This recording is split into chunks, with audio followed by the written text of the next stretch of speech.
Hello everyone, welcome back to system math. और लाखों में एक टेस्ट सीरीज के मैथ टेस्ट नंबर 13 है। ये आरआरबी ग्रुप डी 24/9/2018 शिफ्ट 1 में पूछे गए थे। चलिए देखते हैं क्या दिया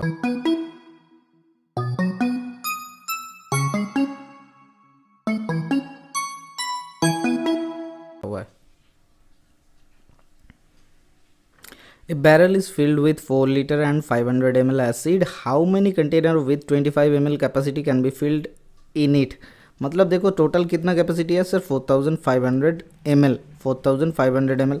अब उसको 25 ml बराबर एक एक करके टैंक भरेंगे तो कितना टैंक लगेगा? तो 5 5 25, तो 5 9 45, तो 5 एकम 5, 5 8 40, तो 180 कंटेनर लगेगा। Option number 3 is the correct answer. Okay sir. How much time will a train take to cross a signal post if the speed of the train is 60 km per hour? If the length of the train is 200 metre. अब देखो 60 kilometre प्रति घंटे का औसत से cross कर रहा है, मतलब इसको स्पीड को हम लोग क्या करना पड़ेगा सर, मीटर पर सेकंड में करना पड़ेगा क्योंकि 200 मीटर दिया हुआ है। तो 60 इंटू 5/8 18 करेंगे तो कितना हो जाएगा सर, मीटर पर सेकंड। ठीक है, तो 6 10 60, तो 6 3 18, तो 10 50, 50/3, तो 50/3 मीटर पर सेकंड स्पीड है। अब 200 मीटर लेंथ मतलब खुद का लेंथ, एक कोई भी सिग्नल पोस्ट क्रॉस करता है या फिर कोई भी आदमी को क्रॉस करता है, मतलब ट्रेन अपना लेंथ क्रॉस करता है। तो 200 मीटर को क्रॉस करेगा कितना टाइम लगेगा सर, 200/50, ऊपर 3 चल जा रहा है तो 50 5 4 20, तो 4 3 12 सेकंड में क्रॉस कर लेगा। Option number 4 is the correct answer. Okay sir. By traveling at 57 km per hour, Chaman reaches a destination 3 minutes earlier. If he travels at 48 km per hour, he gets delayed by 1 minute. Find the distance covered by Chaman. अब देखो sir, ये question मैं आपको exam में कैसे करते हैं वो सॉल्यूशन दिखाता हूँ। तो मैं पकड़ता हूँ, आप डी पकड़ सकते हो, एक्स पकड़ सकते हो, मैं बोलता हूँ कि आप एक पकड़ लो डिस्टेंस। ठीक है, तो वही एक डिस्टेंस को 48 किलोमीटर पर आवर के औसत से क्रॉस करने में कितना टाइम लगता है, 1/48। वही एक डिस्टेंस को 57 किलोमीटर पर आवर के औसत से क्रॉस करने में कितना टाइम लगता है, बाई 57, 1/57 इक्वल्स टू यहाँ पे लगता है 3 मिनट और यहाँ पे लगता है 48 मिनट्स। तो इन दोनों का डिफरेंस कितना है सर, 3 माइनस ऑफ -1, मतलब 3 + 1 4 मिनट्स लगता है, डिवाइडेड बाई 60 इतना घंटा, तो 4 15 60। तो ये सर क्या 48 और 57 में एलसीएम होगा? नहीं सर, होगा शायद, करेंगे नहीं। ठीक है, 48 इंटू 57 3 से होता है, 7 5 12 है, 8 4 12 है। ठीक है, तो ऊपर कितना हो जाएगा sir, 57 minus 48 equals to sir 1/15। तो यहाँ से लेके चल जाता है क्या सर, इधर हो रहा है 8 48 49 52 और 7 9, तो 9/48 इंटू 57 इक्वल्स टू 1/15। हमने डिस्टेंस कौन सा पकड़ा था, एक पकड़ा था, तो एक का वैल्यू क्या हो जाएगा sir, 48 into 57 divided by 15 into 9, तो 3 3 9, 3 एकम 3, 4 3 6 18, तो 5 3 5 15, इधर कितना हो रहा है सर, 3 एकम 3, 4 5 3 9 27, तो 16 इंटू 19, 16 इंटू 19 बटा 5 3 15। ठीक है, तो हम लोग क्या करते हैं, ऊपर 2 से गुना करते हैं, नीचे सर 2 से गुना करते हैं, तो ऊपर कितना हो रहा है, 16 2 32, अच्छा 19 2 38 इंटू 16 डिवाइडेड बाई इधर हो रहा है 30। ठीक है, ये आसान हो जाएगा डिवाइड करने में। अच्छा डिवाइड कर लेते हैं सर, 38 से 16 गुना करते हैं सर, 38 से 10 गुना करेंगे तो कितना हो जाएगा सर, या फिर 16 से 40 गुना करते हैं तो कितना होता है, 16 4 64, 640 माइनस 16 2 32, तो कितना हो रहा है सर 608 डिवाइडेड बाई 30, तो इधर से 3 2 6 और कितना हो रहा है 0 0 आ जाएगा। अच्छा, और 3 2 6 3 6 18 3 6 18 ऐसा करते करते चलेंगे। लेकिन सर यहाँ पे कितने के बाद, 20 के बाद पॉइंट आ जाएगा। देखो सर 30 से करेंगे तो 60.8 होगा, तो 30 20 से, इसीलिए ऐसा करते हैं। कितने पॉइंट होता है ये पहले ही देख लो। ठीक है, 20.26 मतलब कहाँ पे है, 20.26 किलोमीटर। तो ये कोई भी डिस्टेंस नहीं दिया हुआ, आप इसमें एक आंसर बिठाना पड़ेगा आपको कि 20.26। ठीक है, इसमें क्वेश्चन में आंसर गलत था। आगे आप एक बार चेक करके, कैलकुलेशन चेक करके हमें बताना कि कैलकुलेशन सही है कि नहीं है। ठीक है सर, तो चलिए नेक्स्ट क्वेश्चन की तरफ चलते हैं। The diagonal of a quadrilateral is leaning 25 degrees on one side of the quadrilateral. What is the acute angle formed by the diagonal? अब देखो सर, एक क्वाड्रिलेटरल ले लेते हैं। ठीक है, एक क्वाड्रिलेटरल ले लेते हैं जो 45 डिग्री लीनिंग करके 25 डिग्री से लीन है, और इधर कितना है sir what is the acute angle found by the diagonals. तो ये एंगल मांगा गया है, क्या ये क्वाड्रिलेटरल होगा? इस क्वेश्चन में इस क्वाड्रिलेटरल के जगह पे हम लोग चेंज करेंगे, इसको करेंगे रेक्टेंगल, अदरवाइज हम लोग नहीं ढूंढ पाएंगे, ठीक है। क्योंकि क्वाड्रिलेटरल कुछ भी हो सकता है। तो अगर रेक्टेंगल का लीनिंग है, ठीक है, अगर रेक्टेंगल का लीनिंग है ये 25 डिग्री में, ये अगर 25 डिग्री में लीनिंग है, तो ये भी कितना डिग्री में होगा सर रेक्टेंगल का? सर ये सिमेट्री होता है, तो ये भी 25 डिग्री का लीनिंग होता है। और external angle is the sum of the outer angle, तो opposite to angle of a triangle, तो कितना हो जाएगा सर 50 आ जाएगा। तो 50 अगर आ रहा है तो मतलब क्या हो जाएगा सर, यही सबसे छोटा है, बाकी कितना हो जाएगा सर 180 माइनस 50, तो एक्यूट एंगल वाला वही 50 ही है, तो ऑप्शन नंबर 3 हो जाएगा।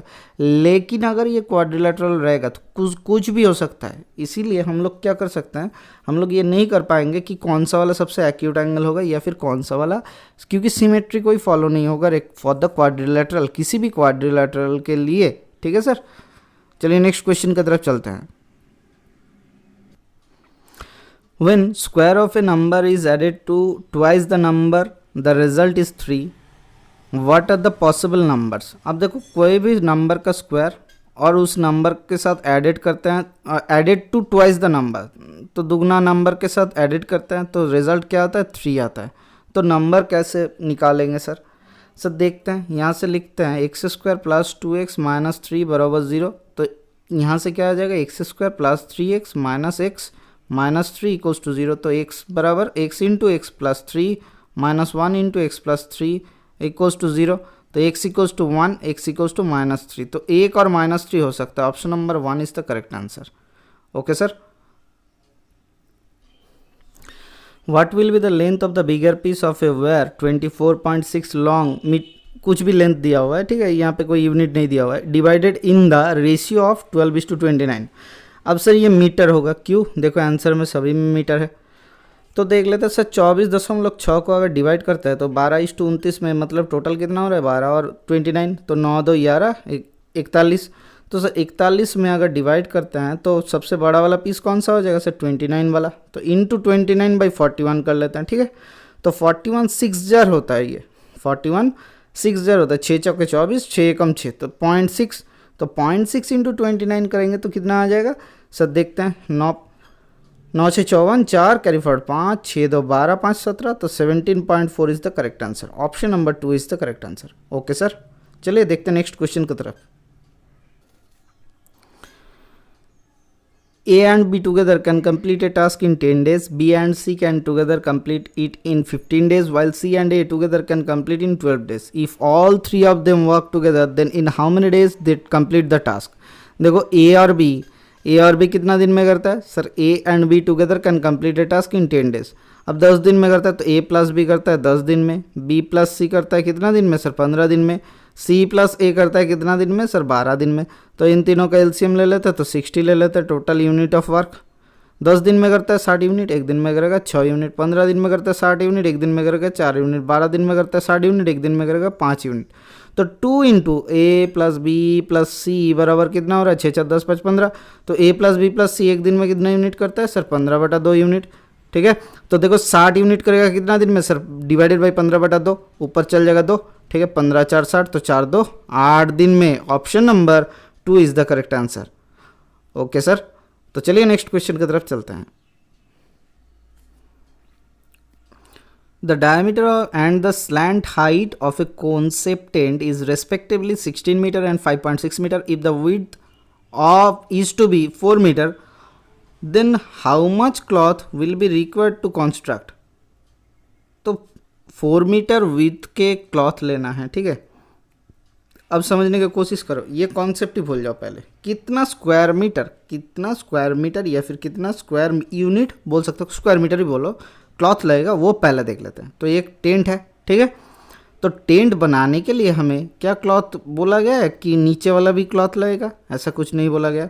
तो खाली टेंट का क्या होता है, उससे साइड वाला क्लॉथ मतलब तो सरफेस एरिया या फिर कर्व्ड सरफेस एरिया लगता है, ठीक है। अब दिया हुआ है इसका रेडियस कितना है, 8 है। 16 मीटर अगर डायमीटर है, डी बराबर 16 है, तो रेडियस कितना हो जाएगा सर, 8 हो जाएगा। स्लैंट हाइट कौन सा दिया हुआ है सर, 5.6। तो इसका एरिया कितना हो जाएगा, कर्व्ड सरफेस एरिया सर, पाई आर एल। तो पाई बराबर 22/7 इंटू रेडियस 8 इंटू एल कितना है सर, 5.6।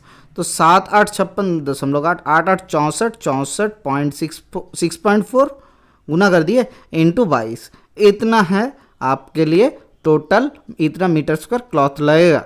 अब देखो 4 मीटर अगर विड्थ है तो कितना मीटर लगेगा लंबाई, तो देखो 6.4 इंटू 22 डिवाइडेड बाई 4, तो 4 का मतलब 2 2 2 ज़र 4, अच्छा 4 से ही काट दो, 4 एकम 4, 4 6 को 24, तो 16 इंटू 22, तो 16 इंटू 22 करेंगे तो 16 2 32 और 32 रिप्लेस एक जगह छोड़ के लिख देंगे तो 352 होता है, लेकिन दशमलव है तो पॉइंट बिठेगा, तो 0.2 35.2 मीटर क्लॉथ लंबाई में लगेगा।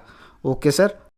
What is the square root of 5476? अब देखो सर, ये देख के ही पता चल जा रहा है कि दो आंसर ऐसा दिया हुआ है जो रिडिकुलस है एकदम, निकालो उसको, हटाओ।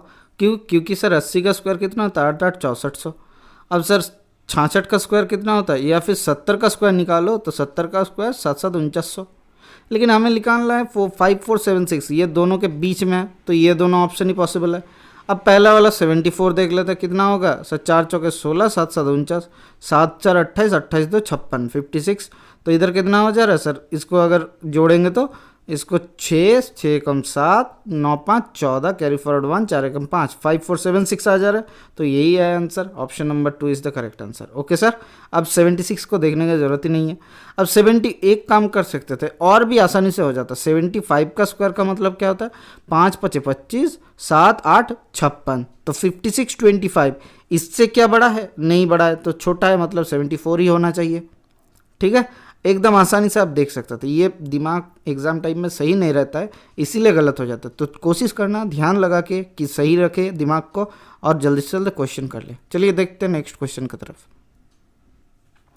1120, if 1120 divided by root X equals to 80, then X equals to क्या हो जाएगा सर, 1120 डिवाइडेड बाई 80 बराबर रूट एक्स लिख सकते हैं। हाँ सर लिख सकते हैं। तो हटाओ इसको, 8 एकम 8 9 8 4 32, तो 14, तो X square equals to sir 14 square, तो 14 स्क्वायर कितना होता है, 15 स्क्वायर होता है 225, तो 14 स्क्वायर 196। तो option number 3 is the correct answer. Okay sir. चलिए देखते हैं नेक्स्ट क्वेश्चन क्या दिया हुआ है। ये एक की शॉक है, डिफरेंट बैंड्स ऑफ चिप्स, मतलब एक जार होता है ना जिसमें चिप्स का रहता है सैंपल, वहाँ पे पैसा डालो तो चिप्स निकल जाता है। The 70% of the store sale comes from potato chips, 30% from the other chips and wafer, chocolate वाला जो होता है बिस्किट चॉकलेट उसी से आता है। The quarterly sale of the store is ₹12 lakh. What is the monthly estimate of the sale of the potato chips? अब 12 लाख का मंथली एस्टिमेट क्या हो जाएगा सर, 12 लाख कितने महीने के लिए है सर, 3 महीने के लिए। क्वार्टरली मतलब 12 महीने को 4 से डिवाइड करो, 4 3 12, 3 महीने का है, तो 1 महीने के लिए डिवाइडेड बाई 3। पोटैटो से कितना आता है सर, 70% आता है, तो 70/100, हटाओ 1 पॉइंट, हटाओ 1 पॉइंट, तो 3 चौके 12, तो 4 40,000 इंटू 7, 7 4 28, तो 2,80,000 आंसर है। तो कौन सा वाला ऑप्शन है, option number 2 is the correct answer. Okay sir. चलो देखते हैं नेक्स्ट क्वेश्चन क्या दिया हुआ है। The sum of the ages of 2 cousin brothers is 11 years 54 years. अच्छा ठीक है सर, ये कजिन ब्रदर नहीं होता है, हमें मालूम है। Cousin brother cousin sister is not acceptable in English, तो कजिन ही होता है। The sum of the ages of 2 cousin is 54 years. 11 years ago the elder brother was the 3 times age younger brother. What is the present age of the elder brother? अब देखो sum of the ages of X and Y पकड़ लेते हैं, x greater than Y पहले से पकड़ लेते हैं, ठीक है। हमें क्या दिया हुआ है, the sum of the ages of the brothers is 7x + y equals to 54 11 years ago. तो एक्स का साल ईयर कितना था, x - 11 equals to 3 times the younger brother, मतलब y - 11। अब देखो x - 3y इक्वल्स टू -33 + 11, तो कितना हो रहा है -22, ठीक है। तो x + y बराबर 54। तो इसको हटाते हैं, क्या हो जाएगा सर, y रहेगा, x हट जाएगा।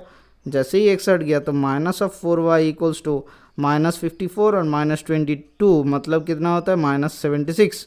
तो y इक्वल्स टू कितना आ जाएगा सर, y इक्वल्स टू 4 एकम 4 4 9 36, तो 19 साल। तो what is the present age of the elder brother? तो एल्डर का कौन सा वाला एज था सर, 54 - 19, तो कितना हो जाएगा, 20 हटाओ तो 34 होता है, लेकिन एक ज़्यादा हटा दिया तो 35 year. Option number 2 is the correct answer.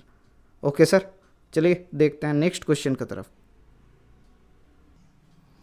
If tan alpha equals to root 5 minus 2, then what is the value of tan alpha minus cot alpha? tan alpha बराबर रूट 5 माइनस 2 अगर है तो cot alpha क्या हो जाएगा sir, बराबर 1 by root 5 minus 2। तो इसको क्या करता है, रूट 5 माइनस 2, इसको क्या करता है 60 से गुना करता है, किस में, कंजुगेट से, रूट 5 प्लस रूट 2 से, रूट 5 प्लस 2 से गुना करता है, तो नीचे कितना आ जाएगा सर 5 माइनस 4, तो इक्वल्स टू रूट 5 प्लस 2। अब इन दोनों का माइनस करेंगे तो क्या आ जाएगा sir, root 5 minus 2 minus of root 5 minus 2, तो इधर से कितना आ जा रहा है सर, माइनस 4 आ जा रहा है, रूट 5 होगा ये, 5 5 कट गया, ठीक है सर, माइनस 4 आ जा रहा है। Option number 1 is the correct answer. Okay sir, तो चलिए देखते हैं नेक्स्ट क्वेश्चन क्या दिया हुआ है।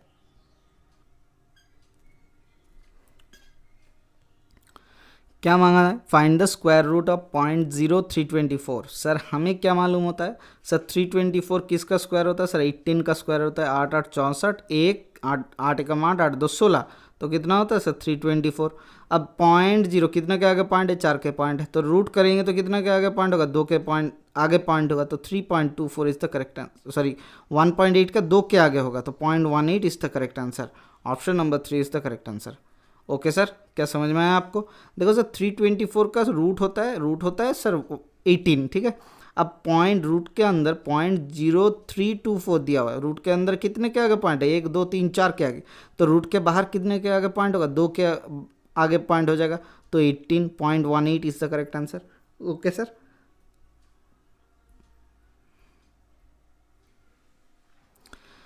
the following pie chart provide informations about the sales figure of a toy making company for the financial year 2017-18. The total income obtained by selling all toys is rupees 3872,000.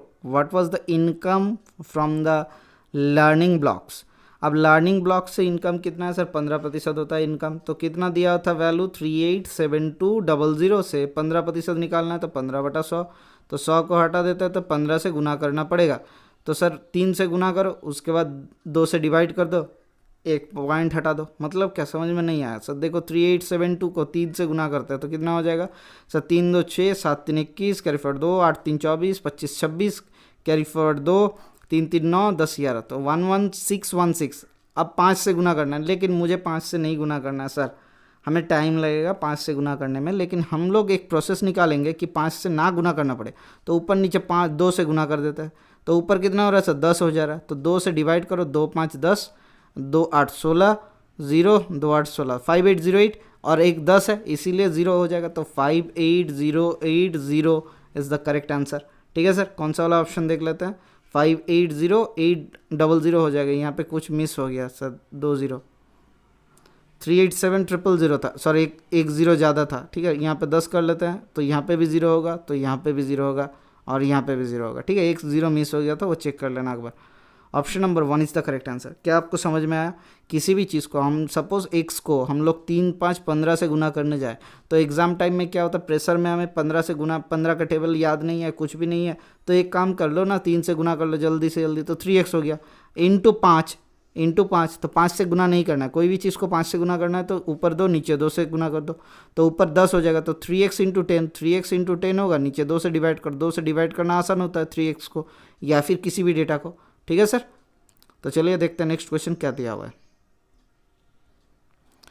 ये वाला question पहले भी दिया हुआ था, ये क्वेश्चन रिपीटेड है। 4 numbers placed in ascending order are WXYZ, मतलब छोटा से बड़ा, WXYZ मतलब छोटा से बड़ा, असेंडिंग ऑर्डर, अच्छा ये इधर से नहीं होगा, XYZ मतलब Z बड़ा है, उसके बाद Y, उसके बाद X W। The average of the smallest 3 numbers, मतलब W plus X plus Y divided by 3 दिया हुआ है, equals to 25.5। The average of the greatest 3 number, मतलब X plus Y plus Z divided by 3 दिया हुआ है, कितना 29.5। Find the range of data. Range क्या होता है सर? रेंज होता है सर सबसे बड़ा वाला नंबर माइनस सबसे छोटा वाला नंबर, उसी को कहते हैं रेंज। तो हम लोग क्या करते हैं, गुना कर देते हैं इसको 3 से, तो अच्छा एक काम करते हैं, ये वाला इक्वेशन मतलब B नंबर 2 माइनस नंबर 1 करेंगे तो कितना मिलेगा सर, Z माइनस W/3, देख लो, ठीक है। तो यहाँ से डिफरेंस निकालते हैं, 25.4 कितना होता है 5, तो 25 5 4 29, तो 4 हो रहा है, ठीक है। तो डब्ल्यू जेड माइनस डब्ल्यू का वैल्यू कितना आ जाएगा, 4 3 12, तो option number 2 is the correct answer, ठीक है। दिमाग लगा लेना, गुना नहीं करना है हमें, वहाँ पे हमें ऐसा नहीं दिखाना कि on the super power of multiplication, addition, subtraction. दिमाग लगाओ, थोड़ा सा दिमाग लगाओगे, देखो फटाक से क्वेश्चन हो जाएगा, ठीक है सर। चलिए देखते हैं नेक्स्ट क्वेश्चन की तरफ। The area of the three surfaces of the cuboid including the top is 25 metre square, 32 metre square and 32 metre square. अब सर एक चीज़ देखो, ये एक क्यूबॉइड है, ठीक है, समझने की कोशिश करो। हर एक साइड का हम लोग सोच लेते हैं कि 32 मीटर स्क्वायर दिया है, हर एक टॉप का दिया हुआ है 25 मीटर स्क्वायर और बॉटम का दिया, सोच लेते हैं 32 मीटर स्क्वायर, ठीक है।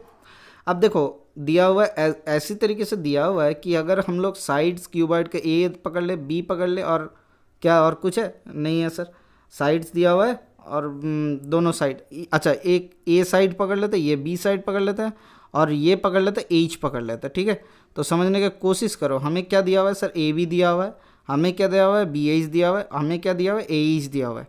तो हमें ए बी और बी एच और ए एच दिया हुआ है, तो हम लोग अगर ए और बी का वैल्यू एक ही है, कुछ भी हो, अगर हम लोग इन तीनों को गुना कर देंगे तो क्या मिल जाएगा sir, A B into B H into A H मिल जाएगा। तो यहाँ से क्या मिल रहा है sir, A square B square H square मिल जा रहा है।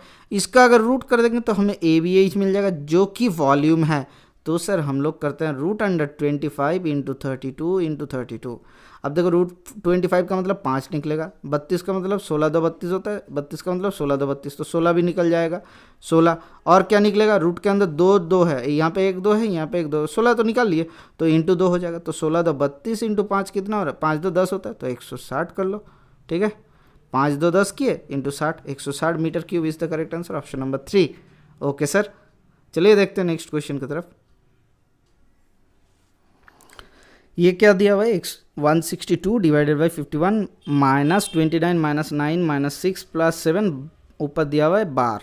अब सर हमें क्या मालूम है, sequence V B O D M S होता है, ठीक है। वी बराबर विनक्यूलम, विनक्यूलम मतलब ये बार का काम पहले होगा, उसके बाद ब्रैकेट, उसके बाद of, division, multiplication, addition, subtraction, ठीक है सर।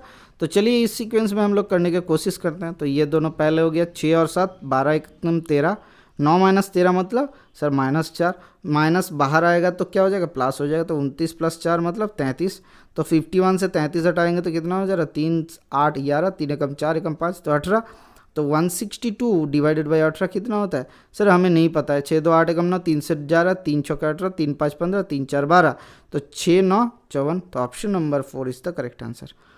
ओके सर, चलिए देखते हैं नेक्स्ट क्वेश्चन क्या दिया हुआ है।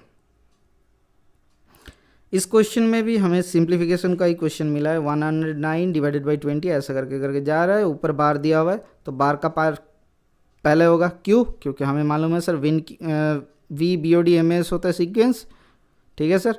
वी बराबर vinculum bracket of division multiplication addition subtraction, ठीक है। इसी सीक्वेंस से हम लोग अगर करेंगे तो 7 3 21 होता है, तो 105 डिवाइडेड बाई 21 बराबर 5 से होता है, तो 23 माइनस 5 मतलब सर कितना हो रहा है, 18 हो रहा है। तो 90 डिवाइडेड बाई कितना होता है सर, 18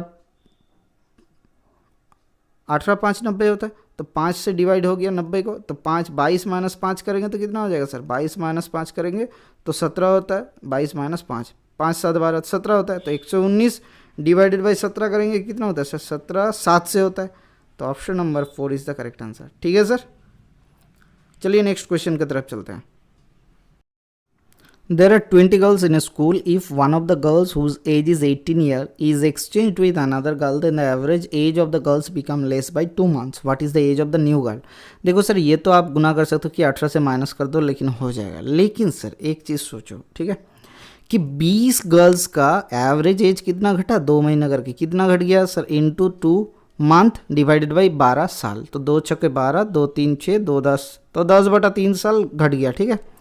अब पहले एवरेज कितना था सर, 18 साल के बच्ची को हटने पर ये हुआ, ठीक है। 18 साल के बच्ची हटा और कुछ जुड़ा तो कितना घटा सर, 18 माइनस 10/3 घटा है, तो 18 3 54 माइनस 10 मतलब बाई 3 मतलब 44/3 ये घटा, तो घट के ये हुआ, तो ये वाला इज़ द करेक्ट आंसर, मतलब ये क्या है, एवरेज है, ठीक है। तो कितना हो रहा है, 3 एकम 3 3 4 12, तो 14 साल, 13 14, तो 14 साल 2/3 साल इंटू 12 कर लेते हैं सर महीने के लिए, 3 4 12 4 2 8, मतलब 14 year 8 month is the correct answer. What is the age of the new girl, जो नया लड़की आया है उसका एज 14 साल 8 महीना है। अब से सोचो ये कैसे हो गया, क्या कर दिया सर ने। अब देखो पहले हम लोग सोचते हैं कि 20 गर्ल्स का कुछ एवरेज एज था x था, ठीक है, पहले था 20x, ठीक है। अब 18 ईयर का एक लड़की एक्सचेंज हुआ, मतलब 18 माइनस हुआ है प्लस कुछ हुआ है p साल का लड़की, जिसके कारण से अभी का एज कितना हुआ है sir 20 into x minus 2 months का। ये 2/12 कर लेते हैं, ठीक है, देखने में अच्छा नहीं लग रहा है। देखो सर एक चीज़, दोनों तरफ से देखो x वाला टर्म हट गया, ठीक है। अब p बराबर क्या मिला हमें सर, p बराबर हमें मिला 18 माइनस ऑफ, देखो इधर चल जा रहा है, ठीक है, ये वाला हटा दो, ये हटा दो, सोचो मत, 18 माइनस ऑफ देखो 20 इंटू 2/12। क्या हमने यही इक्वेशन की है, इसे कहते हैं शॉर्ट फॉर्म। लेकिन हम लोग सोचते नहीं कहाँ से आया कैसे आया, खाली शॉर्ट फॉर्म ही याद रखना है। पहले देख लो, पहले मैंने क्या किया कि 1 साल पहले बोला कि एवरेज था 1 साल, ठीक है।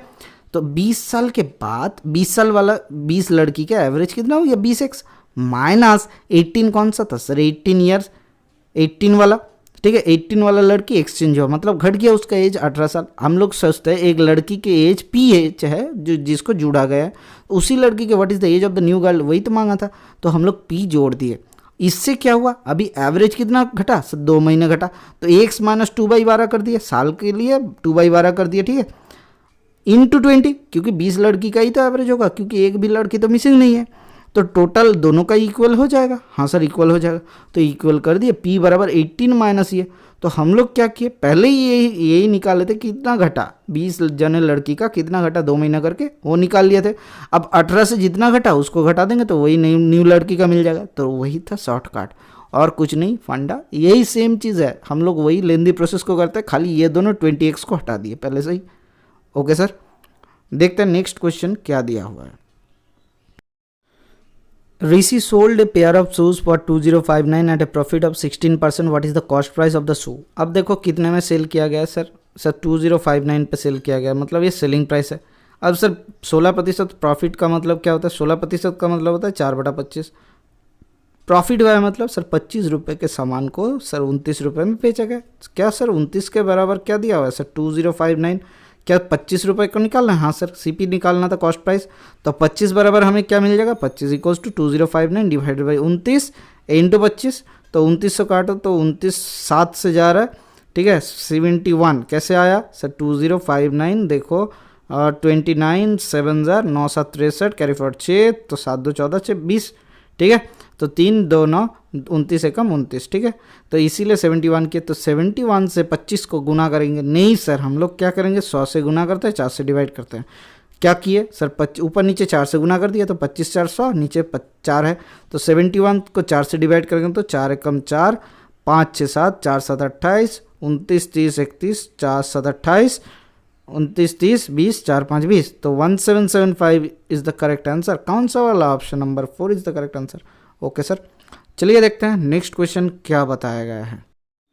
In a triangle ABC, DEF are the midpoints of BC, CA and AB respectively. BE and DF intersect each other at A, DA and CF intersect each other at Y. Find XY. XY का length in terms of BC निकालना है, तो sir ABC एक triangle है, ABC mid point of BC कितना दिया हुआ है सर BC दिया हुआ है DEF, अच्छा सीक्वेंस ये है DEF मिड पॉइंट्स, तो हम लोग इसको जोड़ देते हैं, ठीक है, और क्या दिया हुआ है BE एंड DF, BE को जोड़ेंगे सर BE को जोड़ेंगे, BE and DF intersect each other at X, अच्छा, और DE and CF intersect each other at Y, ठीक है sir, each other at Y। Sir अब क्या निकालना है, फाइंड XY, तो XY निकालना है, XY in terms of BC। Sir ये जो दोनों सिचुएशन है, मतलब ये वाला जो BE जो मीडियन है एंड FD ये जो पैरेलल ऑफ AC है, ये दोनों इंटरसेक्ट करता है, ये दोनों ये वाला FD को मिड पॉइंट पे छेद करता है, ठीक है, ये दोनों क्या हो जाएगा इक्वल हो जाएगा, FX and XD are equal, तो यहाँ से लिख सकते हैं XY बराबर हाफ ऑफ EF, क्योंकि ये ट्रायंगल का मिड पॉइंट है दोनों ही, X Y parallel to E F and half of E F होता है। और ई एफ क्या है सर, ई एफ बराबर हाफ ऑफ बी सी। क्या मालूम है, ट्रायंगल का दोनों मिड पॉइंट अगर जोड़ दिया जाए तो वो क्या होता है, पैरेलल होता है एंड हाफ ऑफ होता है। तो ये कितना हो जाएगा, हाफ इंटू हाफ मतलब 1/4 ऑफ बी सी। तो option number 1 is the correct answer. ये थ्योरम जान लेना कि बी ई एफ डी को मिडिल पॉइंट पे छेद करता है, मतलब F X and X D दो इक्वल डिस्टेंस में छेद करके चल जाता है। ठीक है सर, यही थ्योरम था और कुछ अप्लाई करना नहीं था। चलिए देखते हैं नेक्स्ट क्वेश्चन की तरफ। The ratio of the current ages of Ramesh and Suparna is 7:3. 3 years from now, the ratio of their ages will be 2:1. The present age of Ramesh is कितना है? Ratio of Ramesh and Suparna का as का ratio कितना है sir, 3:3 है, 7:3 है अभी के लिए, 7:3 है करंट एज का रेशियो। 3 years फ्रॉम नाउ, 3 साल के बाद, प्लस 3 year, अब 2:1 हो गया। इन दोनों का गैप कितना है सर, 4 है। इन दोनों का गैप कितना, 1 है। तो ऊपर वाला इक्वेशन को 1 से गुना करो, नीचे वाला को 4 से गुना करो, कितना हो जा रहा है, 4 2 8:4। ठीक है, देखो सर 7 से 8 हुआ 1 बड़ा, 3 से 4 हुआ 1 बड़ा, मतलब 3 साल के लिए एक रेशियो इंक्रीज होता है। तो हर एक रेशियो का वैल्यू कितना हो जाएगा, the present age of Ramesh, तो रमेश के साथ सुपर्णा को हम लोग कर रहे थे, तो रमेश का प्रेजेंट एज कितना है, 7 रेशियो है। एक रेशियो का वैल्यू 3 है, 7 रेशियो का वैल्यू कितना हो जाएगा, 21 साल। Option number 2 is the correct answer. Okay sir, चलिए देखते हैं नेक्स्ट क्वेश्चन क्या दिया हुआ है। Divya saves 45.5% of her total income. What is the proportion of her savings in decimal? Decimal में निकालना है, तो 45.5% मतलब 45.5 डिवाइडेड बाय 100, तो कितना हो जाएगा, 0.455। That's the correct answer. देखो सर, ताकि आपको ना मिले इसीलिए ऐसा दिया हुआ है 0.4550। ठीक है, नहीं तो आप कोई दूसरा ऑप्शन ढूंढोगे तो लास्ट वाला जो जीरो होता है उसका उतना कोई वैल्यू नहीं रहता है। ठीक है सर, चलिए देखते हैं नेक्स्ट क्वेश्चन की तरफ। If the three angles of a triangle are in the ratio of 1:2:3, then what is the smallest angle? तो देखो सर, ट्रायंगल का तीनों एंगल का साम कितना होता है, 180 डिग्री। ये रेशियो कितना है, 3 2 5 एकम 6, तो 6 बराबर 180 डिग्री होता है। स्मॉलेस्ट कौन सा है, 1 रेशियो है, तो 1 रेशियो का वैल्यू कितना हो जाएगा, डिवाइडेड बाई 6 मतलब 30 डिग्री। तो option number 1 is the correct answer. Okay sir, चलिए देखते हैं नेक्स्ट क्वेश्चन की तरफ। ये थोड़ा सा लेंदी क्वेश्चन है लेकिन इसको बहुत आसानी से करेंगे। Find the HCF of 15x² plus 8x plus -12, 3x² plus x -2, 3x² plus -2x and 9x² minus 12x plus 4। पहले लिख लेते हैं 15x² प्लस 8x माइनस 12। इसका फैक्टर कितना हो जाएगा सर, 15 और 12 का गुना करेंगे तो 12 5 60, कैरी फॉरवर्ड 6, 12 एकम 12, 12 6 18, तो 180। तो 180 कितना होगा, 18 और 10, तो ठीक है सर 15x² प्लस 10x, ठीक है 18x minus 10x plus minus 12। तो यहाँ से फैक्टर कितना आ जा रहा है सर, इधर आ रहा है 3x कॉमन ले लेंगे तो 5x प्लस 3 छक्के 18, माइनस 2 कॉमन ले लेंगे तो क्या हो जाएगा सर, 5x प्लस 6। ठीक है, तो यहाँ से फैक्टर क्या क्या आ जा रहा है, 3x माइनस 2 एक, और दूसरा है 5x और 5x प्लस 6। देखो सर 5x प्लस 6 तो नहीं दिया हुआ है, यहाँ पे ऑप्शन पे 3x माइनस 2 ही दिया हुआ है, तो हम लोग यही पकड़ते हैं कि इससे अब यही होगा, बाकी का चेक कर लेते हैं। ठीक है, पहले ही आंसर मिल गया हमें। दूसरा वाला कौन सा है, 3x² प्लस x माइनस 2, तो ये लिख सकते हैं 3x² plus 3x minus 2x minus 2। तो यहाँ से कितना आ जा रहा है सर, 3x², क्या सही लिखे, हाँ देख लेते हैं एक बार। तो यहाँ से 3x कॉमन ले लेते हैं तो क्या हो जाएगा, x प्लस 1, और माइनस 2 कॉमन ले लेंगे तो x प्लस 1। तो यहाँ से क्या हो जाएगा, यहाँ से कितना आ जाएगा सर, यहाँ से आ जा रहा है 3x minus 2 and x plus 1। Sir HCF क्या होता है, HCF of the common factor. देखो 3x माइनस 2 इसमें भी कॉमन है। ठीक है, अब 3x² माइनस 2x से 3x² माइनस 2x से अगर हम लोग x कॉमन ले लेंगे तो क्या हो जाएगा, 3x माइनस 2, ये एक फैक्टर है तो ये भी हो गया, मिल गया। अब लास्ट वाला हम लोग प्रूफ कर लेते हैं, 9x² plus minus 12x plus 4 से। तो ये इधर कितना हो रहा है, 9 4 36, तो कितना हो जाएगा सर, 36 को फैक्टर में करेंगे तो कितना हो जाएगा सर, 6 6 36 होता है, 6 6 12 हो जाएगा। तो 9x² माइनस 6x प्लस 4, तो यहाँ से 3x कॉमन ले लेंगे तो क्या हो जाएगा सर, 3x माइनस 2 कॉमन ले लेंगे तो क्या हो जाएगा सर, 3x माइनस 2। ठीक है, तो ये दोनों फैक्टर में से क्या आ जा रहा है सर, यहाँ से अगर 3x माइनस 2 कॉमन ले लेंगे तो 3x माइनस 2, इधर दो फैक्टर आ रहा है, 3x माइनस 2 का होल स्क्वायर। ठीक है, अब देखो सर ये 3x माइनस 2 का होल स्क्वायर आ जा रहा है, मतलब 3x माइनस 2 तो इसका फैक्टर होगा ही होगा। तो एचसीएफ क्या है, option number 3 is the correct answer. Okay sir, चलिए देखते हैं नेक्स्ट क्वेश्चन की तरफ। According to the following table 2 year period for how many months the price of vegetables remain the same. अच्छा ठीक है, कितने साल के लिए वेजिटेबल का प्राइस सेम ही था। देखो सर यहाँ पे एक सेम दिख रहा है, और कोई है, और हाँ 2 3 4 महीने के लिए सेम दिखा, 5 महीने के लिए सेम दिखा, और किसी का नहीं। तो 5 महीने के लिए वेजिटेबल का प्राइस कितना सर, सेम दिखा। ठीक है, कौन सा देखा, देखो सर 1 2 3 4 महीने के लिए सेम दिखा, और ये 5वां महीने के लिए। According to the following table 2 year period for the how many months the price of the vegetable, तो 5 months। ठीक है, option number 1 is the correct answer. Okay sir, thank you, bye bye, stay tuned for the next class. नीचे group D के exam के free link दिया हुआ है, अगर आपको देना है तो जल्द से जल्द जाओ, जाके एग्ज़ाम दो, और स्कोर आके ज़रूर बताना ये वीडियो में या फिर नेक्स्ट वाला किसी भी वीडियो में कि आपका स्कोर कितना हुआ।